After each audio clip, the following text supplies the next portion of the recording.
Hello and welcome to this week's Bike Show. I'm afraid it's a bit of a self-indulgent episode this time, concentrating as it does on just one man. Don't worry, that man isn't me or Don, but rather a bit of a hero of mine who is responsible for one of the most talked about bikes of the moment. He also happens to have designed some of the most influential bikes of the past 20 odd years. The man and his most recent creation are South African, so on a chilly wet day in northern Joburg, I met up with our guest for a bit of a chat. Well, here he is, Mr. Pierre Terblanche. We are here obviously to discuss this incredible creation. Congratulations, by the way. Showed it at EICMA November last year to, I think it's fair to say, pretty much universal acclaim. This is going to be made in the future. It's a concept bike at the moment. It's a collaboration between you and Gary. Who you will know as Mr. BST, best carbon wheels in the world, basically. When did the collaboration begin then? How long have you known Gary?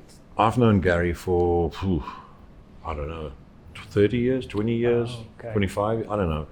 He had he's got two super monos that I designed, and I've known him for a long, long time, so, yeah. Where did the crux of the idea come from? Was it Gary saying to you, I want to build an electric bike? Gary contacted me and asked if I was interested in doing work on an electric bike. And because I'd worked in the States on electric stuff for what was then called Confederate, and I visited Zero Motorcycle a couple of times. I rode the Mission, the Redshift, which became Alta Motor, and I've been looking at electric bikes for about probably, I think 2006 when the first Zeros came out. It was a nice opportunity too good to give up. I read a few places that you consider this particular bike to be some of the best work that you've ever done. Is that accurate? Is that I think so, yeah. I mean, the other bikes, well, you know, as you go through your career, you have different aims. The first thing was just to do a bike, and then you wanted to do it a little bit better. When I did the Super Mono, I didn't know enough not to put the exhaust on the left or tell the engineers put it on the right so it doesn't mess with the chain. You know, so now I know I would have put it somewhere else if I did the bike now. So the big pull on this was that because electric is new, I don't have to make it look like a BMW Boxer from 1923 or a narrow angle V twin from 1910, like Harley guys have to, or a L twin from Ducati, which become marketing. It's not really engineering anymore. They engineer within the marketing parameters because they have to. The client expects to get that bike from them, whether it's actually good or not. So the thing was, it could have, this could be a clean sheet project. I was going to say, it's a blank piece of paper, effectively. Blank piece of paper. You know that it had to have two wheels, the wheelbase more or less, what it has, which is, 1475, which is like a monster. Seat height, running position, which is a street fightery thing. That was all that was fixed. And all the rest was, okay, go for it. So you've certainly gone for it, and the overriding impression when you see it first time is a kind of, wow, look at that. The temptation is then to think of it solely as something designed to look good. But it isn't, is it? Because everything is more function-led than being simply about making something look pretty or different. Or yeah, I mean, I own a Zero, and I said I've ridden a lot of electric bikes, and they're incredibly functional and very efficient, and they leave you completely cold. They sound like golf trolleys, and the fact that it doesn't have a clutch, I don't like personally, even though a lot of people say, well, why do you put a clutch on? So this one has a clutch. So you can actually stop at the traffic lights if you want. You could rev it, or stop them, your mates can see it, you could rev it up. Till it hits the red line, you can choose whatever sound it wants at the red line. I was going to say, what sound does it make if it's revving though? This one is the sound of a V1 bomber from the Second World War. So the idea was that it's not a mechanical sound, it's not like a motor, it's kind of weird, it kind of goes... It's a drone. So the V1 was I suppose it was the first bomb. Guided cruise missile in a way, wasn't it? And the tailpiece actually is modeled on a tailpiece of a bomb called Fritz from the Second World War as well, also German. So, and it's purposely brutal because I don't know people who've seen the Goodsys that I did a few years ago, the tail was open like this, and then Ducati followed, and R1 and a few other people. But I watered it down on the Goodsy. So this was meant to be in your face, brutal. And every time somebody says to me, why is it so straight and flat? I feel really happy because they expect it to be all prettied up like designers will do. So, I mean, this is what you need to get your bum not to slide off the back, like a Norton Max. The tailpieces don't do anything anyway. So it's a bum stop, is what you're saying? It's a bum stop, yeah. So that's what it is. If you look in the side view, it's actually got the profile almost of a Norton Manx or early classic bike. And the whole idea here was that the design details weren't so important, but the design intentions. So basically, the battery pack, I drew some battery packs that were more rounded and whatever, but then I realized actually the battery stopped there. So whatever I did, when it became all fluffy, it became kind of a fake thing. So I wanted to do something which was literally, it is a battery. So, okay, there, say 600 cells in there, like the same ones on the Tesla, and they all packed in there, and it's a box. And it's got fins because it has to cool. Cool, yeah. Because there have to be a lot of them, I put it flat, so your center of gravity is reasonable. Got space for electronics above, and I use the width. So, and it cools, obviously. The air flows through the middle of the battery pack. So it goes through the middle, and there are fins inside as well.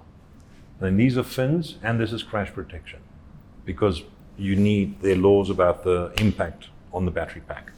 Because they kind of like burning a lot. Okay, I do want to speak about the motor, but like you battery said pack. A battery pack and then the motor, but you said something interesting there, sounds. I mean, you've obviously put a sound in. Is that because you think it should have a sound, or legally will it need a sound? Legally, you need sound now from this year. They may have moved it, but I'm not sure whether it's Europe 20 and America 21 or the other way around. It's one of the two. But under 21 kilometers an hour, you must make noise when you have electric vehicle, any electric vehicle. And then that's not for the safety of the occupants or the rider. That's for. It's for the rest of the people. So they can't hear you coming. Yeah. So, but on this one, I didn't want it for that. I mean, it just makes it's easier to kind of justify. I wanted it. My version will have a attack helicopter sound because I think that if you pass somebody on the highway, that would sound quite like cool. Like Apache helicopter, like they'll kind of. Colleague Don actually had a good one. He said he wanted it to sound like one of those TIE fighters out of Star Wars. Yeah, you can do what you want. And even though you don't really need it, who needs a single-sided swing arm? They are horrible and heavy, but they're cool. You see, now you sound like a biker talking rather than a designer or an engineer. Well, because I own an electric bike. And every time I went for a ride to the coffee shop up the road, I came back thinking, I didn't enjoy that at all. And the one time I went up the hill, I've got a very steep driveway, I went up and it started slipping. And what one's used to is kind of feathering the clutch. So it was just not good. As from personal experience then, you want a clutch. And now that leads on to the very... That's me. Well, I like clutches, but I like clutches because I can wheelie. Well, that's what it's for. And anyway, with 120 Newton meters of torque, by the way, between the motor at 120 to the clutch, it goes to 240 Newton meters of torque, and then by the back wheel, you got like serious torque. So it'll be a wheelie monster. Why do people have bikes? Absolutely, to have fun. Yeah, and have fun. Yeah. It's a toy. I own a Zero, and I think they were talking about the emotion that it gives you when they named it. Zero. No, sorry, and that's not nasty to Zero. No, it isn't. They're fantastic bikes, but they do not give you any emotion. Well, the idea was to make it see-through. All the other bikes on the market have a huge battery. If I want to be snide about it, I'll say it's a Samsonite suitcase in a cake tin inside an old Ducati frame, which is, if you look at a Zero or an Energica, that's what they really are. This took me 2 years because everything, I first designed the powertrain, and the whole idea about this is basically based on the Citroen truck Chanavan, where there are four bolts here, and this whole powertrain slides out. So you just slide it out. If you want to work on the clutch, you just put it on the thing, you slide out your powertrain, you can work on your stuff and slide it back in. So I've copied the best ideas that I found in the industry over the last 100 years, or been influenced by them. And the whole idea was to make it look, the motor now looks like something. Yes. So the idea was that have an electric motor that you can't see is kind of pointless. So a lot of time was spent on the motor, the crankcases, especially the swing arm with a suspension inside. And other people haven't put them there because, well, either they haven't thought about it or they don't need to because their bikes are fat. And I chose not to have this concentric with a motor output because that would have made the swing arm 18, 19 millimeters wider. Okay. So my foot pegs would have had to be out here. I wanted something that was the width of a super motard, single. I didn't want a big fat bike. Yes. Bikes weren't fat in the old days. Pre-BMW GS and many others like Multistradas who are now that size, I wanted something to be really compact and it little. does have a remarkably narrow frontal aspect as well. Yeah, I mean, the whole idea was to make it narrow. And this actually looks a bit like the Moto Guzzi stuff I did. And that wasn't planned. I went through a whole design process and suddenly I realized, okay, if I want good airflow through the radiator, and if I wanted to, it kind of went back to that, which is the same reason that the Guzzi has that. In fact, I had a crazy idea the other day. We built a radial triple two-stroke for tractor use, only 750 that goes in the same frame, which would be kind of interesting. Scary. How about yeah, 180 horsepower or Very 200, scary. whatever, yeah. It's amazing design, but I presume even if you'd have wanted to do this half a decade ago even, this kind of composite materials technology, would it have even been possible? Let's put it this way, the first composite thing I did was the subframe on the Super Mono, Yes. but that was hand laid up. It was done in Slovenia. This is now all the latest tech. I mean, we've got this carbon swing arm, carbon monocoque, carbon fork. All in one piece. All in one unit. piece, yeah. So the idea there is to integrate everything. All the oil lines will be inside. The swing arm will have your caliper bolt on the back with an O-ring, and all the lines will run inside the swing arm and come out the bottom here. Brilliant. So you don't have those horrible pipes and Yeah. rubbish in it, So even though this is a concept, the production version should look as clean as this. Just about. If it doesn't look that clean, then I You'll be would have upset. had a bad job. I would have failed, yeah. Okay. I've still got to put the brakes on here, so I'm looking at how to clean that up properly. I don't want it to look much different to this. I mean, this is pretty much what you'll get. The motor itself then seems quite small. The motors. Where The have you thing about found that? electric motors, this comes from a company called DHX Machines in Atlanta. But I went to visit them, and when I spoke to the guy, he said to me, "Yeah, when you tune the motor," I said, "Hang on, where are you from?" It was from Durban. We've been looking at it now. Electric, you have to look at it slightly differently. This has max 120 newton meters of torque, but because you amplify it through the clutch and the drive, it ends up being a lot more than that. So to put it in perspective, a 1299 Ducati has 120 newton meters of torque at 8,000 RPM. This has 120 newton meters of torque at 500 RPM. Yeah. So it's very different. It actually drops off a little bit. So it's different to ride. But in city riding, I think superbike riders when they see you, they're going to look on their maps to see if they can find another route. Shortcut. Yeah, they can't stay with this. Look, whoever tells you all these fancy numbers, they could either be lying or they're misinformed. But what we're using here are 2170 cells from Panasonic that Tesla used, and those are the most power dense batteries in the world at the moment. So those are getting better and better. Zero are kind of similar. If you ride in town and stop-go traffic, then you can do, they say 200 kilometers with this size battery pack. And I've actually made it so that you have less batteries available. So you can remove the bottom battery pack to make it 30 kilograms lighter. Okay. If you want a little bit less range. So if your ride isn't that far, just lob off 30 kilos. Enhance the hooligan and... You can even be more of a hooligan. Yeah. So, and then also in this, we could make a narrower battery pack. For a motard, you can make it even slimmer.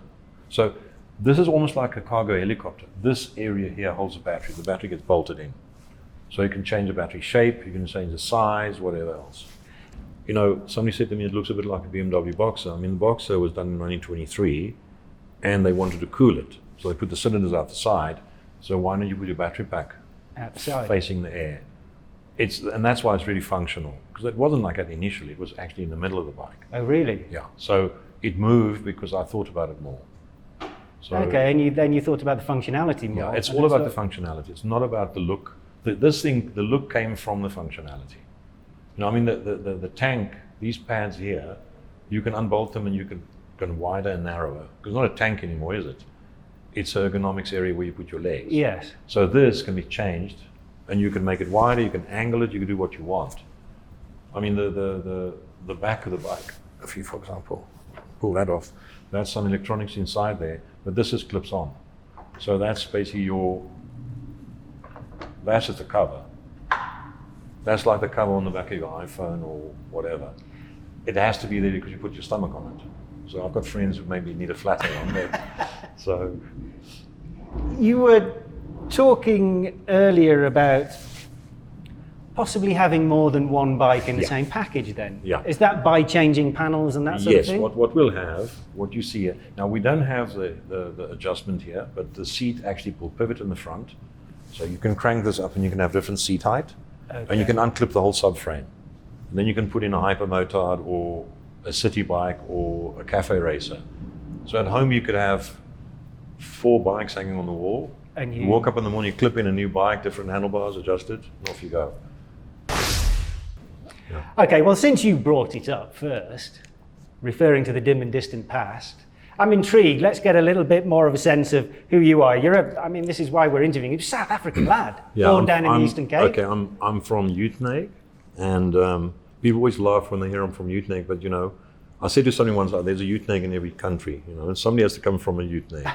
So I grew up in the Eastern Cape. My dad had a furniture business. I grew up in a model shop. Went to PE Technikon, did graphic design. After that, I worked in advertising for 6 years for Young and Rubicam on the Ford car account. Then I left and I went to work. I went to study in London, the Royal College of Art. Did a master's design. degree. Yeah, master's degree in transport design. That's a heck of a change, if you don't mind me saying. I mean, did you just have enough of the advertising world? Oh no, I did the advertising world because I needed a job. But it was the closest thing to be creative that I could find.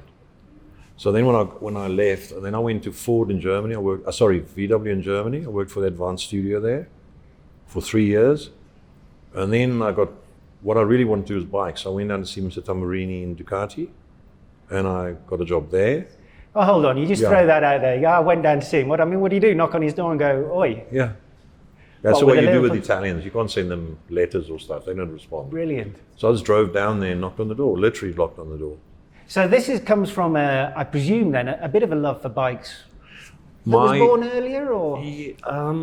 My dad couldn't tell the front end of the bike from the back end, but I had a next door neighbor around the corner, British guy, who had AJSs and Nortons that he raced in the old days.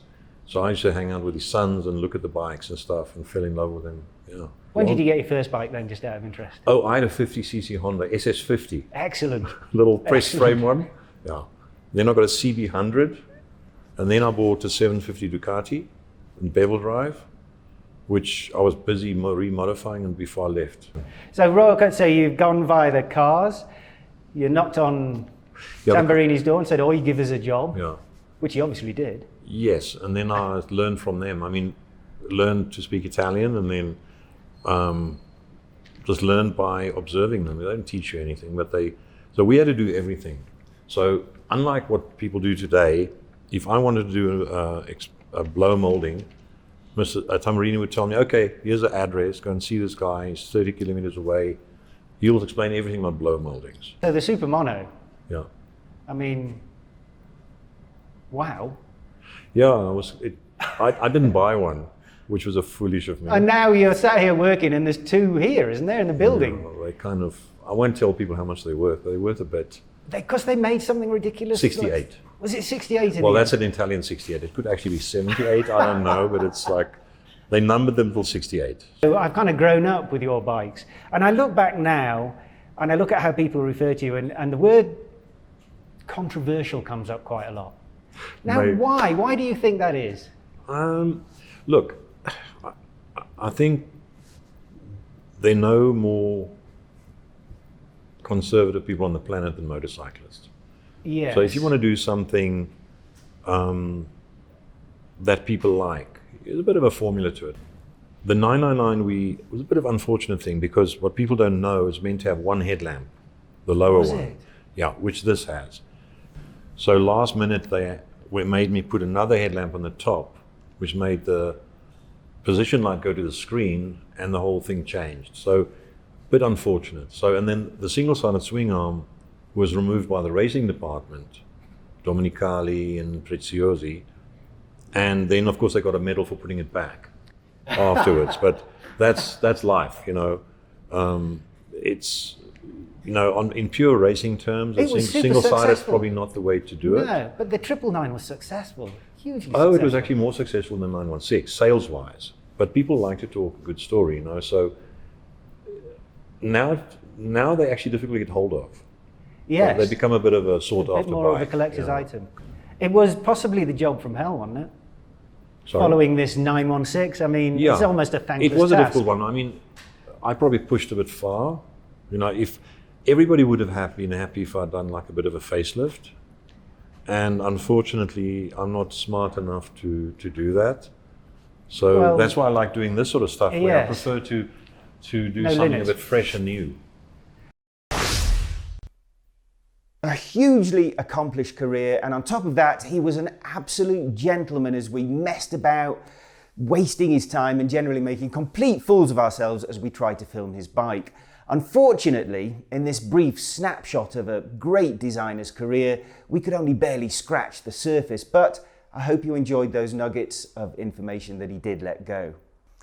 I can say that we talked much more off camera, even sharing a game of pool later on, and the inside stories and ideas that emerged are worth at least another few episodes in their own right. Unfortunately, what's said in the pub stays in the pub and very much off the record.